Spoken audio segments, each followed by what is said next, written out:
Derrière le volant, présenté par Ici Pneus, vos spécialistes en pneus et mécanique. Et par Garantie Avantage Plus, pour rouler en toute quiétude avec votre véhicule de promenade, de loisirs et récréatif. Cette semaine, on reçoit un humoriste connu, mais c'est surtout un gars que j'aime beaucoup. Mais là, clairement pas autant que Jacques, là. C'est le gars qui me fait pleurer sur la planète, ça. Reste avec nous. Je suis là. Cette semaine, Jacques s'amuse avec son chum Marc Bouchard lors du 35e anniversaire de Lexus. L'intelligence artificielle est partout, même chez votre concessionnaire préféré. On parle des pneus sur tout ce qui s'accroche derrière votre voiture. Et même si notre invité ne connaît rien aux voitures, je pense qu'on va passer un très bon moment en jasant de char. Bienvenue à Derrière le volant. Je vais l'accueillir parce que tu fais rien écrire. Tu fais rien écrire. Laurent Paquin, mesdames et messieurs.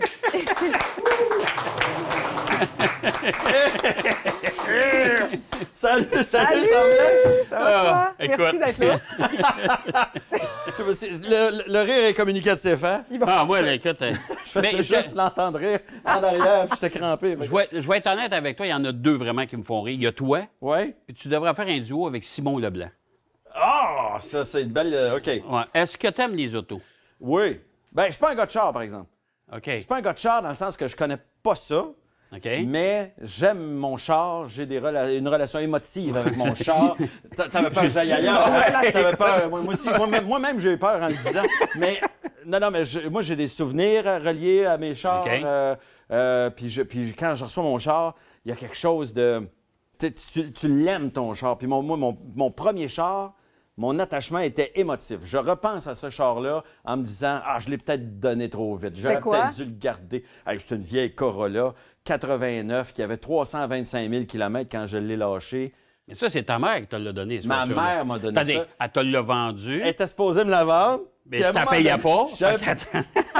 J'avais pas de maudite scène, j'avais de la misère à vivre. Puis là, elle m'a dit « Ah, regarde, laisse faire. T'as pas d'argent. T'as pas d'argent. T'as pas d'argent. T'en as besoin.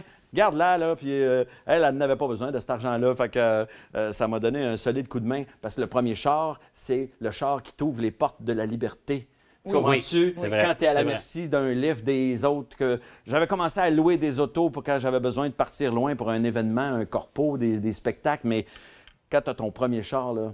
Mais ça a été aussi le début de ta grande loyauté pour Toyota. Tu n'as quasiment jamais quitté Toyota depuis. Oui. En fait, je n'ai eu que des Toyota. Ça doit être un côté autiste que j'ai. Moi, une fois que j'ai quelque chose, que je suis satisfait de ça, moi, je suis au même concessionnaire. J'ai peur de prendre un risque avec autre chose puis d'être pas aussi satisfait. Fait que... Ben, c'est sûr que Toyota, c'est fiable aussi. Ça l'a toujours été. Oui, c'est ça. Puis là, on parle de la Corolla. L'attachement était émotif parce que c'était l'époque où tout le monde disait que la Corolla était le véhicule le plus plate à conduire au monde, mais que c'était un des plus fiables au monde. Oui. Mais moi, je suis pas un gars de char. Je suis pas un gars qui aime nécessairement un char pour la performance. Il faut que ça t'amène du point A au point B. Moi, il faut que je me rende en un seul morceau. Il y avait des trophées, à un moment donné, qui donnaient là, des espèces de pyramides du CAA. Un trophée à tous les ans. Je pense que la Corolla a le record Guinness du nombre de trophées qu'elle a remporté, cette voiture-là. Fait que c'est sûr que tu n'étais pas... Puis tu aurais pu faire encore un 300 000 km de plus, d'après moi. Ah, pour vrai, j'aurais pu. Il y avait des petits travaux à faire. Mais mettons, j'aurais mis un 2-3 000 dessus. J'aurais pu refaire facilement un autre 100 000 km. Mais les gens qui disent que la Corolla est un véhicule plate à conduire, c'est ceux qui ne font que ça dans la vie, conduire des chars. Puis ils font des critiques de chars, fait qu'ils ont tout conduit. Fait que c'est sûr qu'eux, ils peuvent te dire, Corolla, l'accélération, c'est pas si le fun de la conduite n'est pas la plus excitante. Toi, t'as aucun comparatif. Moi, j'ai pas de comparatif. C'est ça. Moi, je pèse sur le gaz, le char avant. Qu'est-ce que tu veux demander de plus? C'est parfait. Mais tu sais, moi, j'en essaye à tous les semaines. C'est sûr que quand tu essayes une Lamborghini une semaine, tu tombes d'une Corolla le lundi suivant. Oui, c'est sûr. Arrête de briser son rêve. Non, mais c'est correct. Ils en ont vendu. Tu n'étais pas tout seul, là. Ils en ont vendu des tonnes. Non, puis avec raison, parce que c'est un véhicule qui était parfait. Puis le véhicule que j'ai là, c'est la même chose. Là, j'ai un RAV4 hybride rechargeable. Prime. Et puis je l'adore. Moi, je suis vendu à ce genre-là. En fait, c'est ce que j'avais avant. Puis quand je suis arrivé à la fin de mon bail, j'ai dit, je veux exactement la même chose, mais 5 ans plus jeune. Laurent, on va faire une pause et au retour, on poursuit la discussion. On va notamment te demander c'est quoi ta voiture de rêve, comment ça y penser. Okay. Là, tu peux pas répondre une Corolla. Une Corolla, mais 2025. C'est pas une voiture de rêve de personne, je pense. Restez attachés, on poursuit la discussion sur les relations que Laurent Paquin a avec sa voiture. Tu vois, mettons, j'y achèterais, mais je pense qu'il ne prendrait pas l'argent. Il dirait « donne l'argent à une bonne cause. Et tout ce que vous devez savoir sur les pneus de votre fifth wheel dans 2 minutes. C'est pas un pneu à traction comme sur ta voiture, c'est de quoi que tu remorques, si on veut, derrière celle-ci.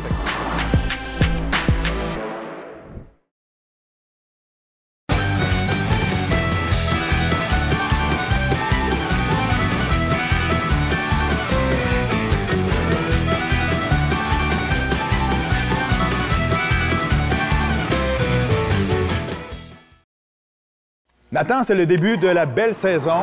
Et qui dit belle saison au Québec dit camping. Tente roulotte, des remorques ou des trailers. Tu sais, on se promène pas mal avec ça au Québec. Ça prend évidemment des pneus, des roues, mais dis-moi premièrement que, bon, ça c'est un pneu de remorque, de trailer. Est-ce que ça prend des pneus? Faut pas changer de pneus l'été. Il n'y a pas de saison. Je te rassure, il n'y a pas de nécessité, il n'y a pas de loi au niveau des pneus d'hiver sur une remorque. Ça n'existe pas de toute façon. Généralement, ça va être l'été, comme tu dis, on la sort. Ouais.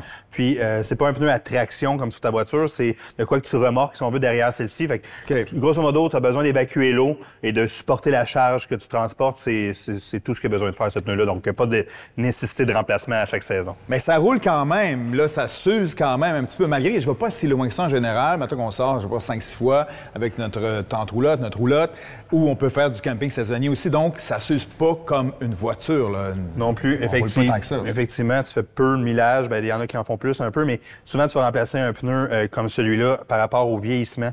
Je m'explique. Dans le fond, tu le roules peu. Il est au soleil, il est exposé au soleil, fait il va vieillir. On va remplacer le pneu souvent plus à cause de son vieillissement, on va dire, que par son usure.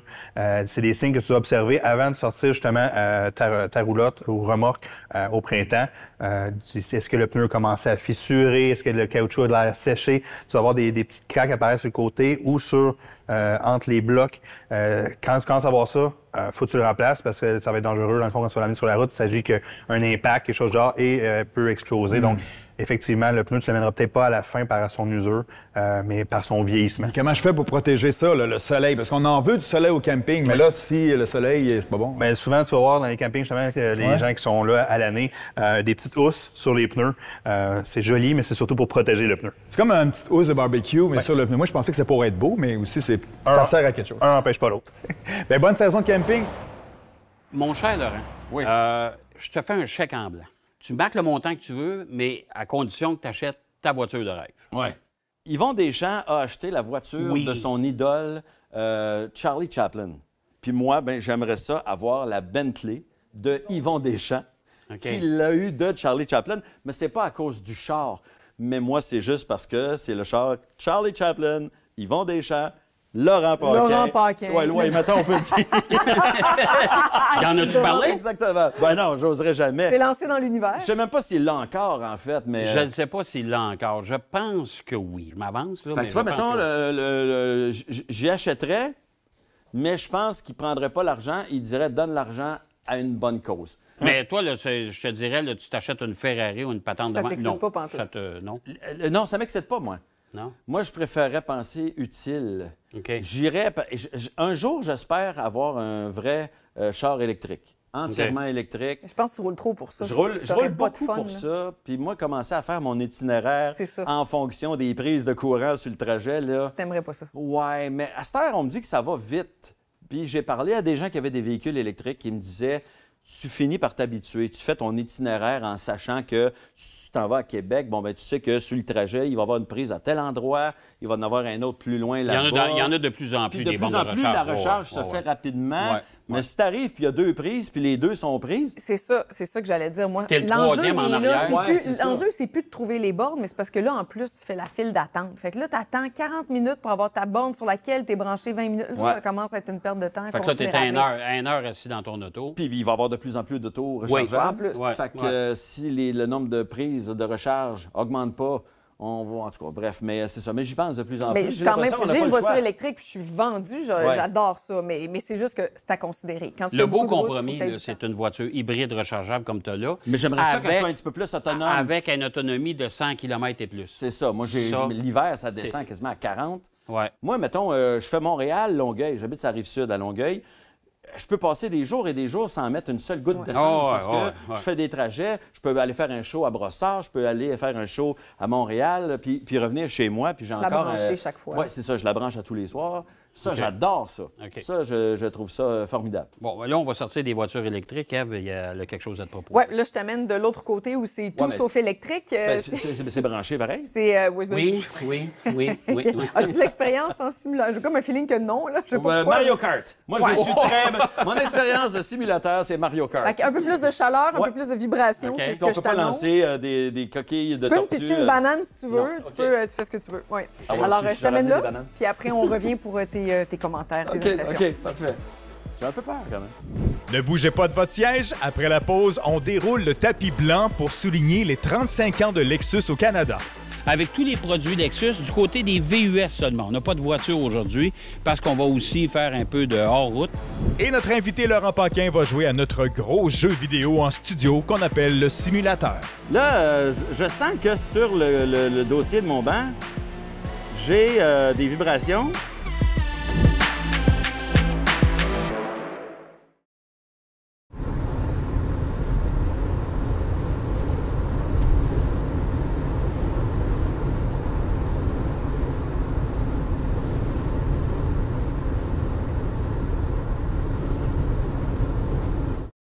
Après quelques voyages un peu partout en Amérique, Jacques est de retour au Bercail avec notre ami Marc Bouchard pour un événement spécial.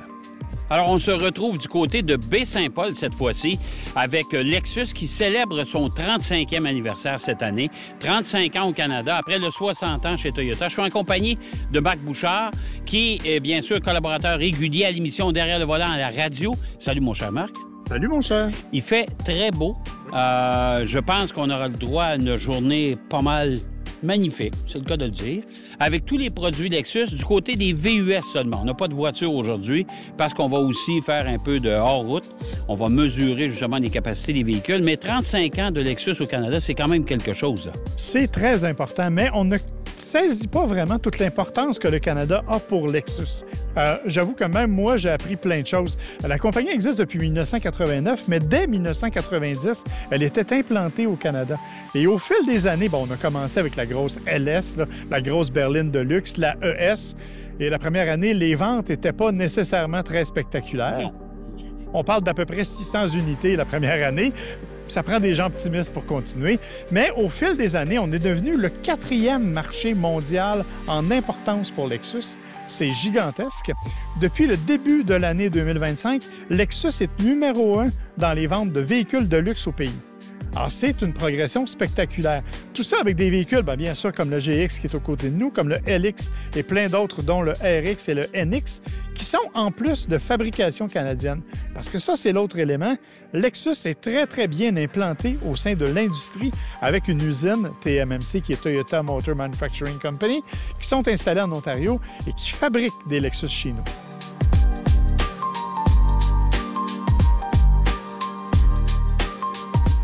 On a posé la question d'ailleurs au président de Lexus Canada et on a dit, écoute, il semble avoir une certaine baisse, même une baisse importante du côté des fabricants allemands, du côté Mercedes, BMW, Audi et autres. Je pense que le phénomène passe par Lexus. C'est Lexus qui a pris vraiment le lead, si on veut, ou la tête des ventes au Canada dans cette catégorie de véhicules-là. Oui, parce que Lexus a fait quelque chose, en fait, et ça marque d'ailleurs l'histoire de Lexus, c'est l'hybridation. C'est ça qui fait la distinction beaucoup. Parce que, d'une part, il faut dire qu'au Canada, je vous l'ai dit, Lexus a été important.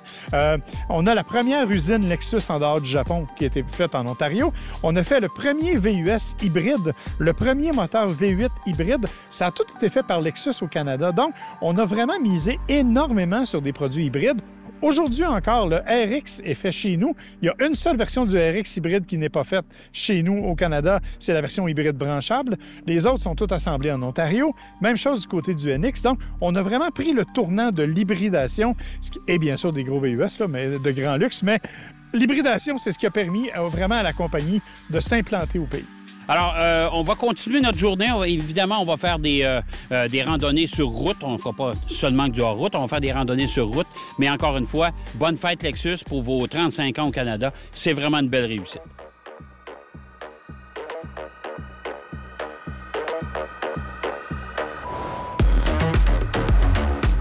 Il a connu la simulation auto avec Mario Kart. Plus de 30 ans après, Laurent Paquin se lance de nouveau sur la piste. Mesdames et messieurs, Laurent Paquin, adepte de Mario Kart, mes premières expériences sur le Grand Prix de Trois-Rivières, n'est-ce pas? Ah oui, j'ai pas l'habitude de ne pas être en train de suivre une grosse tortue avec des piquants. Là, je sens que sur le dossier de mon banc, j'ai des vibrations qui recréent les chaos de la route un peu.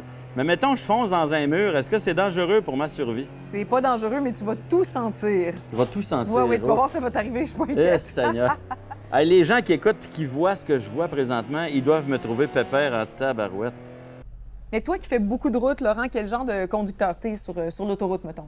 Je suis un conducteur assez relax. Parce qu'à un moment donné, je suis pas patient. Dans la vie, je suis pas patient, mais... J'enlève le casque parce que j'ai mal au cœur. T'as mal au cœur, mais c'est correct, ça arrive vraiment souvent. Ben, c'est parce que j'ai des lunettes très fortes, puis ils sont à foyer progressif. Fait que, tu sais, comment, dépendamment de où je regarde, là, tu sais, ça me... C'est vraiment une bonne excuse. Je sais pas à quel point c'est une bonne excuse, mettons que c'est la mienne. Mais oui, c'est ça, j'ai réalisé à un moment donné que la rage au volant, c'était imbécile. Tu comprends-tu? Ouais. C'était stupide. Ouais. Je me rappelle d'une fois, le gars, il avait pas signalé qu'il tournait, puis ma fenêtre était baissée, puis j'ai comme crié de signaler avant de tourner, puis là, je me suis entendu crier ça. Cave. Puis j'ai fait, on se donne bien cave. Ah non, je ferai plus jamais ça. Moi, la personne, mettons, qui me coupe, qui fait des gestes épouvantables, je me dis, cette personne-là, peut-être sa mère est à l'hôpital. Il faut qu'il se dépêche. Quelque chose. Il a peut-être très envie de caca. Des fois, c'est juste ça. La personne roule très vite parce qu'elle a besoin d'aller aux toilettes. Tu sais, fait que j'ai beaucoup d'empathie. Puis puis je sais ça, mais j'aime mieux sacrer après la personne tout bas que de crier fort. C'est très sage. Mais oui, mais tu sais, mais je parle aux gens. Je parle aux gens même si je sais qu'ils ne m'entendent pas. Mais des fois, c'est juste « Allez-y, madame, c'est à votre tour. » Moi, quand je conduis, je regarde les derrières de char, puis je vois des faces là-dedans. Ah oui? Il y a des gens qui font ça, hein? Puis je trouve qu'il y a des chars qui ont l'air arrogants. Oui. Il y en a d'autres qui ont l'air niaiseux. Il y en a d'autres qui ont l'air vraiment sympathiques. Oui. Il y a des chars que de dos, ils ont l'air d'une face méchante. Tu trouves pas? Il faudrait que je retienne les noms. Tu sais, mettons, la Mazda, la nouvelle Mazda, je trouve qu'elle a l'air bête un peu quand je la suis. Laurent, t'as eu chaud un peu, un petit peu mal de cœur, mais t'as-tu quand même apprécié pour vrai, moi, je comprends l'excitation autour de la réalité virtuelle parce que c'est vraiment fascinant. Enlève-moi le mal de cœur, puis je te clenchais ça, là, moi, là. Trois-Rivières, pas peur de toi, moi. Écoute, t'as bien fait ça, là, je suis fière de toi. D'ailleurs, tu vas gagner ton chandail Expérience Simulateur des Guédines, mais j'ai une petite déception. Peux-tu regarder la grandeur? Ah, il va te faire, on s'est arrangé. J'ai juste une déception, c'est que tu m'as pas permis de me rendre jusqu'à ma joke. Je t'avais préparé une joke. Oh non! On allait te lancer une pleure de banane. Elle a trouvé sa banane! Yes! Mais t'es dans le técon! Voilà. Hey, on retourne de l'autre bord, on va se jaser un peu de simulateur, puis parfait. des choses. Dans 2 minutes, on vous propose une chronique sur le vocabulaire de plus en plus complexe en financement automobile. On parle de préqualification.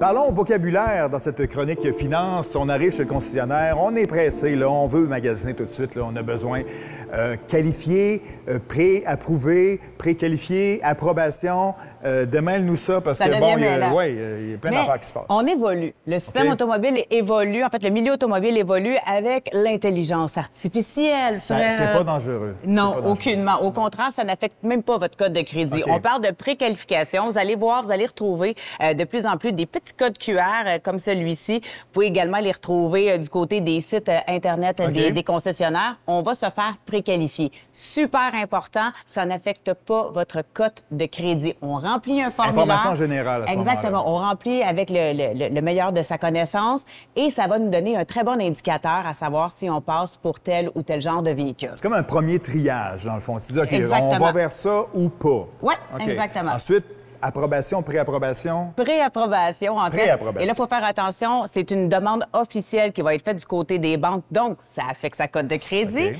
La préapprobation, dans le milieu automobile, on s'en sert énormément pour de la deuxième chance au crédit. En fait, ce qu'on fait, c'est qu'on présente le client à la banque. Je vous présente monsieur, voulez-vous lui prêter et surtout, combien et à quel taux. OK. Donc, on va recevoir une préapprobation avec un montant par mois, un taux d'intérêt, et ensuite de ça, bien, on peut regarder quel véhicule va cadrer dans cette approbation-là. Et ça laisse la trace là, sur le crédit à ce oui, moment-là. exactement, c'est très important. Et ensuite? L'approbation. L'approbation, en fait, c'est la structure totale qui est approuvée. Donc, on a choisi l'auto, les produits, le comptant qu'on peut mettre dans la transaction. Donc, c'est important, c'est une approbation.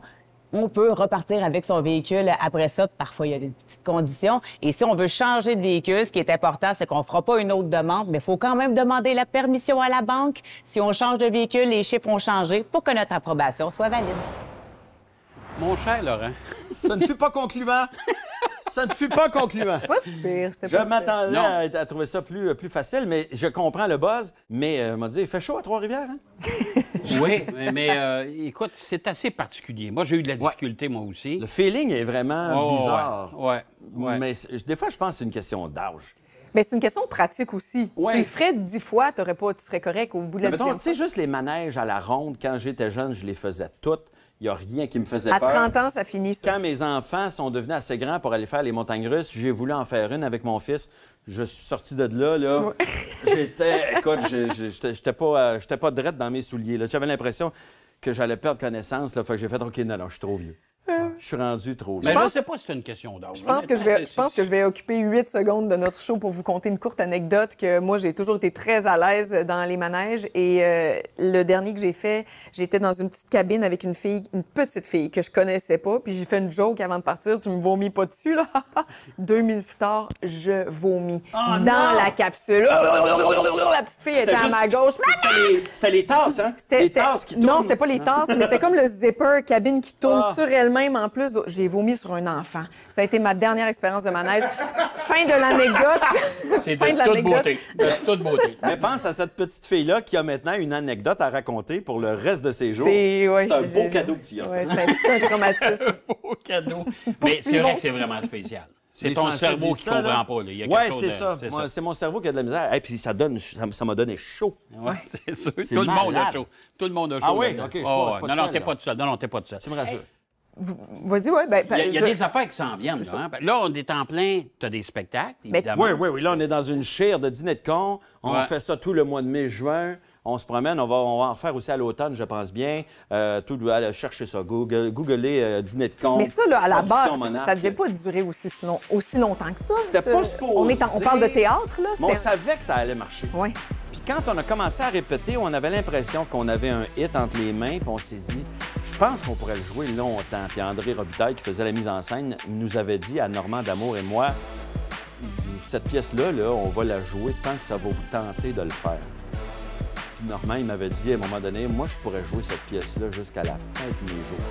J'ai fait, moi aussi, ça me tente. Fait que, tu sais, je sais pas combien de temps on va la faire. Mais là, ça fait 2 ans déjà, Carole? Ça en fait 3 ans qu'on l'a fait. Oui. Puis le succès ne se dément pas. T'animes encore des galas d'humour quand même souvent. T'as ta tournée, t'as ton show aussi qui roule. J'ai mon show Crocodile Distrait qui continue encore. J'en ai... Là, on est dans la dernière année. Ça va commencer à sentir la dernière fois. Tu sais, on va commencer à aller dans des places en disant dernière chance de voir le spectacle Crocodile Distrait. Ça, est-ce que c'est le moment... Tout est facile à trouver, Laurent Paquin. Ça, c'est-tu le moment, justement, où tu commences à écrire l'autre? Oui, déjà. Merci, mon cher Laurent. C'est vraiment fin d'être venu, c'était super le fun. Oui, ça passe. J'ai pas été malade. Fait que déjà, c'était mon objectif. De pas être malade dans le simulateur. T'as reçu une banane, mais t'as pas vomi. Hey, merci d'avoir été là à la maison. On se retrouve la semaine prochaine pour un autre épisode. Bye-bye.